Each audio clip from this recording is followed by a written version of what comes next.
Bilasizmi, talabalarning ijara to'lovlari bir qismi davlat byudjetidan qoplab beriladi. Vazirlar Mahkamasining 605-sonli qaroriga ko'ra, mazkur moddiy yordam davlat oliy ta'lim muassasalarining kunduzgi ta'lim shaklida tahsil oluvchi talabalariga beriladi. Bunda ularning davlat granti yoki to'lov kontrakti asosida o'qishi ahamiyatga ega emas.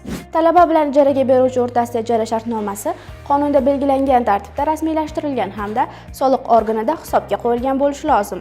Talabalar ijara to'lovlarining bir qismini qoplab berishni so'rab, 2 nusxada to'ldirilgan anketa arizani, ijara shartnoma nusxasini, agar mavjud bo'lsa, ijtimoiy holati to'g'risidagi ma'lumotlarni o'zi tahsil olayotgan fakultetning yoshlar bilan ishlash bo'yicha dekan o'rinbosariga yoki talabalarni turar joy bilan ta'minlash bo'limiga murojaat qilishi lozim. Arizalar har oyning 7-sanasigacha qabul qilinadi. Ijara to'lovlari o'quv yili davomida har yili 1-sentyabrdan 1-iyulga qadar to'lab beriladi. Ijara to'lovlarining bir qismini qoplash uchun beriladigan mablag'lar talabaning plastik kartasiga har oyning 15-sanasiga qadar o'tkazib beriladi.